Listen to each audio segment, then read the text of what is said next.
Ladies, welcome back to my channel. As you can tell by the caption of the video, we are going to be doing a Halloween freestyle set today. So I am super excited about this set, and I just wanted to say, be on the lookout, you guys. I am actually running a Halloween freestyle special here at my salon. So I'm still going to be doing like other sets, like basic sets, but I am going to be posting so many different tutorials of so many different Halloween sets, you guys. So we're gonna get into the Halloween spirit over here at Manicured. So yeah, before I get into the tutorial, make sure to comment, like, and subscribe. If you do not know already, I am doing a 500 subscriber giveaway, so make sure that you click subscribe and turn on the post notifications so you can get all the videos notifications for when I post about that giveaway. You guys, it's going to be big, it's going to be great, so make sure to tune into that. But without further ado, let's go ahead and get into this tutorial, because that is why you're here. So I went ahead and started by pushing back the cuticles. I used my cone drill bit or cuticle drill bit to go around the cuticles and push back all of that dead skin, get all of that out of there, expose all of the nail. And then I went back in with my sanding band, which I used at 80 grit, and I went ahead and just lightly went over the whole entire natural nail to get rid of the natural shine. What that does is gets rid of all of the natural oils, and this is really important, because if those are not gone, you guys, the acrylic will not bond how it should. So you want to make sure that you definitely do that, and you do not have to go too hard over top the nail, you guys. Just really briefly, really lightly. I had someone leave me a comment and say, doesn't the 80 grit file hurt their nails? No, it does not, because you are not supposed to use pressure. You're not supposed to go too hard on the nail, on the natural nail. You're just literally briefly sanding over it, nothing more, nothing less. Okay, so now we are going in and doing the filing. So she's just going to keep a short, medium-ish square. As you can see, her nails are pretty short, so I always recommend for clients to have nails this short to go short. Like this length right here is the longest I will recommend, and only because when you have short nails, there isn't really much foundation for the acrylic nail to be on. So you just got to really be careful with that. Typically when I see people that have really short nails get really long nails, it does not work out. There's just not anything holding on to them. It's kind of like if you get braids and you don't have any hair. Eventually they're just going to fall right out, because there's nothing really for that, the extension to hold on to. So yeah, there's that. But we are going to get her nails really long and really healthy. She's a nail biter, which is why her nails are this short. So we're going to start with this set, and we're going to keep getting those fill-ins, and we're going to get her nails long and healthy, so eventually she can get a soak off and get that long set that she is wanting. So yeah, you guys know with the square shape, you just file the sides straight at a 90-degree angle, and you also want to make sure that you're filing the free edge straight up and down at a 90-degree angle. This will get you that nice crispy shape. And so here I am just blending the natural nail with the nail tip. So this is really important because it helps also with the acrylic application and helps prevent lifting. It overall just gives it much more quality. So this is a really important step as well. I feel like every step is important, you guys. I don't know if it's just me, but a lot of people, like when they come to me, they're like, wow, I'm not complaining, but it takes longer than the nail salon. Why is that? And I tell them, because girl, us private nail techs, we do every step. We are not skipping over anything, okay? And that's what they do at some nail shops, and that's why your nails be popping off and lifting within a week. But not over here, not with us private nail techs. We're not having that. Ain't that right? So yeah, every step matters.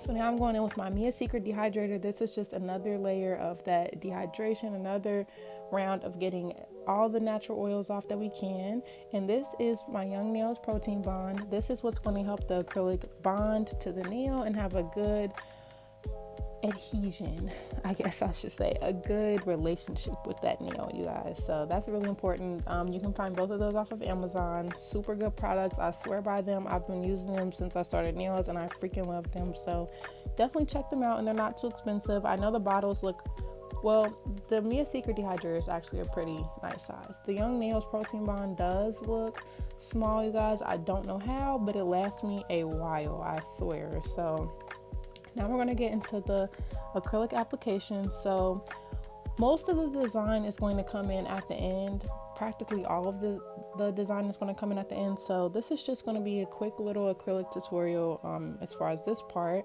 On the pinky, we are going, in the thumb actually too, we're going to be doing just a light pink glitterish nail. I wanted to have a really cute background because we are going to be doing like blood splatters on the two glitter nails, and I just was thinking, I'm like, I want to spice it up a little bit. I still want it to be subtle and cute, but I don't want it to like overtake the blood. I want it to like be such a nice balance, and it actually turned out exactly how I wanted it to. So I'm not having to use more than the amount of beads I normally recommend to you guys. So, and that's being because her nails are pretty short, and so she got her acrylic nail, like the nail tips, her length, she got pretty short. So yeah, I'm just going in with a few beads. I'm starting from the bottom near the free edge, and I'm working my way up. Now, I love this glitter acrylic, ladies, but it was kind of not hard to work with per se, but I think there was just too much glitter and not enough clear acrylic. So I think that it was kind of making it hard to lay, but we made do. So I just used about 2 or 3 beads to work that up, and then since it's glitter, this is completely optional, you guys, but I do like to cap it with clear, which here I think I used 1 bead. You don't want to use too much acrylic when you are encapsulating. I guess you have to mostly base it off of what you're encapsulating. So for instance, in this situation, we already have the nail built up with the glitter acrylic. So the goal of the encapsulation here is to just protect that glitter, not really to build up anything more. So we don't need much at all, just enough to cover that glitter. Now, say if we are encapsulating, flowers or leaves or something, the goal of that encapsulation would be to build up the foundation, because all we have underneath on that base is, the flowers or the glitter, or not the glitter, I'm sorry, the flowers or the leaves, or, whatever it is, the foil. Not much there to begin with. That's when you don't have a lot to begin with, that's when you are focusing on building up the nail with your cap. When you already have the nail there, already have the foundation, and you're just kind of wanting to do like a protectant, you don't need much at all. You do not want your nails to be big and chunky. You do not want to have to be doing a whole bunch of filing at the end. So work smarter, not harder, ladies. I say that in every video. That's like becoming one of my slogans. So this nail, I actually forget the design that we did in the end. I will remember once we get to that part, but for now it's just going to be a plain pink nail, doing the same exact steps, 2 to 3 bead method, building my way up. And now, ladies, this is something that I want to say. When I say 2 to 3 beads, that is literally just a base. You can do more than that. You can do less than that. Whatever works for you, whatever works for your client and their set, their nails, their length. It can be different. I just know from personal experience that 2 to 3 beads normally gets me a good enough base. Sometimes 4, depending on the acrylic or the length of the nails, but never ever feel like, wow, I did my 3 beads, I can't add any more. That is not how it works. As you can see, even on this set, sometimes I'm going in, adding a little more acrylic here, a little more there, a whole nother bead there. You want to make sure that you have enough acrylic rather than too little. So that is something to definitely remember. I just always like to say that because I know that when I first started, I think my biggest struggle definitely was acrylic application. Believe it or not, you guys, I just could not get the acrylic to build. I literally would waste so much acrylic. Like, I would do my mom's nails, and someone that knows nothing about nails, she's been getting her nails done since she was freaking 12. But for someone that doesn't really know much about acrylics and nails, for her to tell me, like, baby, you're using way too much like, you're wasting so much of it, that woke me up. I'm like, okay, obviously she is seeing something from the outside that I'm not. So I was just struggling so bad with that. I used to just waste acrylic, waste monomer. Oh my god, you guys, I was running through monomer like water. Like, I used to spend at least $400 a month on monomer. That's ridiculous. Like, there's no. So anyways, enough of all that. The point of me, kind of drifting off and saying that was just because you want to do what works best for you. My videos are just for recommendations and little tips on how to do certain things, but it's not like the do all say all. It's not like you have to do exactly what I am suggesting in my videos, because this is mainly what works for me. It's just maybe, the goal of my channel is to just put videos out there and help other nail techs, you know, see what I do and see if maybe that could work for them, or see if they can take my technique and kind of tweak it to their own. That's just what the goal of this channel is for, you guys. Do not look at what I'm doing and if it's not working for you, think that you're a bad nail tech, because that is not the case at all. Do what works best for you and your client. So, yeah, thanks for coming to my TED Talk. But back to the tutorial. So as you can see, the ring finger and the middle finger are plain pink, and the pointer finger is going to be another glitter finger. So I'm sorry, I guess I'm mistaken. I thought that I did the pinky and the thumb, but I did this set towards the end of September, you guys, and I'm actually posting this on October 3rd. So yeah, I'm kind of behind, so I completely am blank as far as this video. I've done so many other nails since I did these, and so bear with me. I'll know it once I see it. I know the overall, kind of idea of the nails, but so yeah, I guess I did glitter on the pinky and the ring finger, not the thumb. So yeah, it works. It's cool. No big deal. So yeah, what I was saying about the acrylic kind of being a little difficult to work with, as you can see, it's kind of really dry. It's pretty chunky. So I would just kind of use a little more monomer than normal, which it worked out. It wasn't slowing down the process or anything like that. It just was definitely a different feel from the other acrylics I was using, but it's no big deal. Just if you're wondering why is she looks like she's struggling a little, it was just different. So I'm finished up this nail, you guys. I have forgot to mention so far, but make sure that you are wiping the cuticle area of the nails. That is so important, you guys, because if you get any acrylic past the cuticle around any of the nails, if it floods in the slightest bit, you will have lifting, and you do not want that. So you just want to make sure that you're constantly wiping the cuticles, and that will also help with the overall retention of the nails. It will help prevent lifting, and the goal is for your clients to come back and get fill-ins, ladies. Get a bang for their buck, good quality work. So you don't want to have any of those lifties.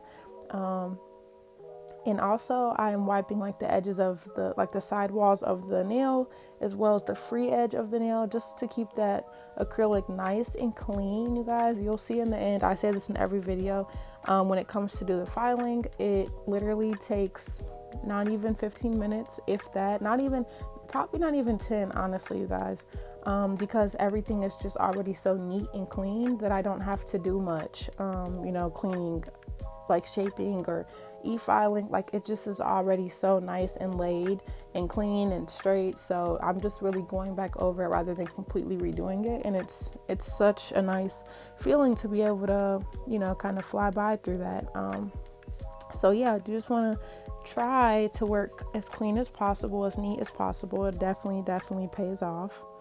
So now that we are at the thumb, I guess I did a plain pink nail. Well, I know it's not plain. I know that I did blood splatter on the thumb, but it turned out so cute, you guys, because I remember the thumb specifically because of one of the poses that I did with her picture, and it was probably one of my favorite nails, and I loved it. So I guess the pink, I guess maybe my idea here was to have blood splatter with two different looks, the background, I guess I should say, but I loved the way they turned out, you guys. So yeah, it'll do. I'm building my way up again, like I said, with the pink powder, which is from Sugar and Cream. I forget the name, but I do want to say, ladies, the most important part of the acrylic application is to build up your apex. The apex is where the natural nail and the nail tip meet, where you glue the nail tip down. And that's super important to build your apex up there. That is the most important part of the nail, because 9 times out of 10, if a nail is going to break, that is where it's going to break. That is the root of the flower, and then the rest of the acrylic on the nail is the flower growing. Without that root, without that nice care, you know, to the root in the dirt, without watering it, without the all the stuff that it needs, that flower above ground doesn't even matter. It's not going to grow. So that's like the best way I can kind of explain it.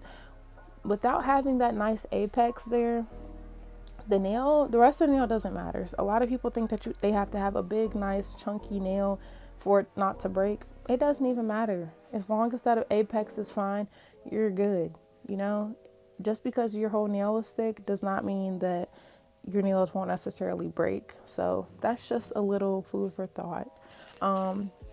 So now I'm just going back in and cleaning up the shape. Like I said, because I kind of kept it really neat and clean, I don't have to do much. So I'm just running back over the sides at a 90-degree angle, running over the free edge at a 90-degree angle. And then, you guys, a step that I'm doing now that I didn't do in the beginning because we didn't have the acrylic on, is getting the undersides of the nails. So that's super important because sometimes, especially after acrylic application and constantly wiping the sides of the nails, you can get acrylic that might kind of seep under there, and you want to make sure that it's nice and clean. Also, you know, your edges, your side walls of the nails can be pretty like rugged from all the filing. So you just want to make sure that you're going back in and making sure that it is nice and straight under there. It definitely makes a difference. You want to make sure that you're turning the client's hand and all looking at it from all different angles, because just because it's straight from one angle and nice and neat from one angle does not mean that it will be from the next. So you kind of just want to make sure that you're flipping it, looking at it from different angles, and making sure that it is straight and nice from all angles.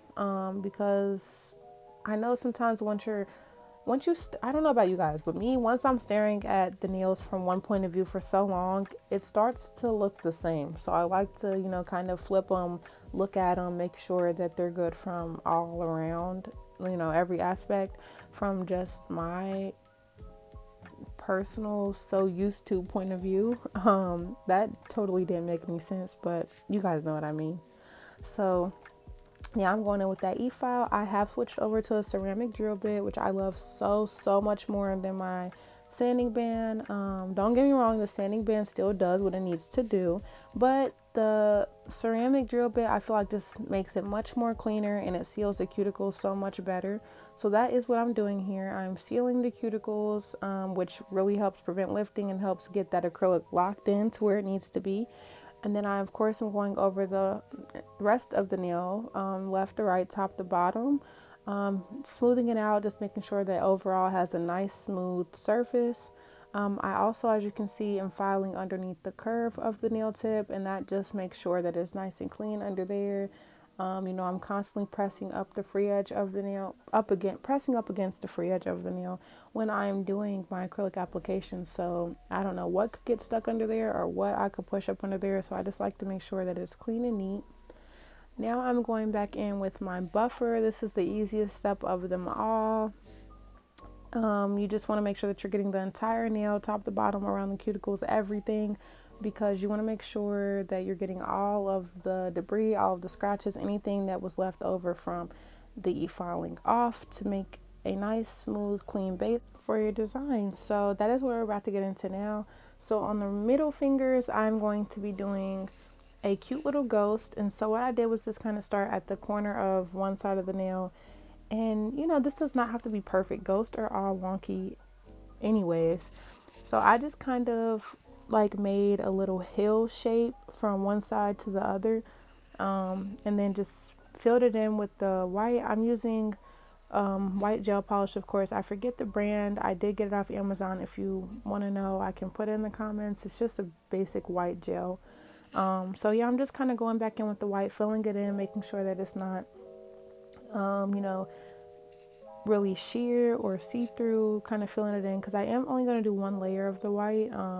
So then I let that cure for 60 seconds, and then I do come back in later on and finish that. But right now I'm doing the blood splatter. So this was a really difficult step, you guys, but not really.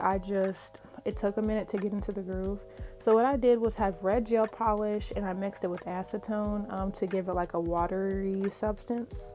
And so I put it on a toothbrush. Yes, a toothbrush. and I flicked the bristles towards me. So I know that kind of seems backwards, but that's how it works. That's how I got the design. So yeah, you just want to make sure that it is super soaked in that polish and you're flicking it back. And then I went ahead and dried it for 60 seconds. So now I'm taking the old dotting tool and I just dipped it in black, and I'm just literally dotting it on the ghost and kind of filling it out just a little bit, you guys. It took me 2 seconds to do this just to give it, you know, some cute little eyes. So I went ahead and put the top coat on this nail and let it cure for 60 seconds because I wanted to have a shiny background for the look. So I'm just going in with that same dotting tool and I dipped it in pink, and I'm just making these cute little line designs.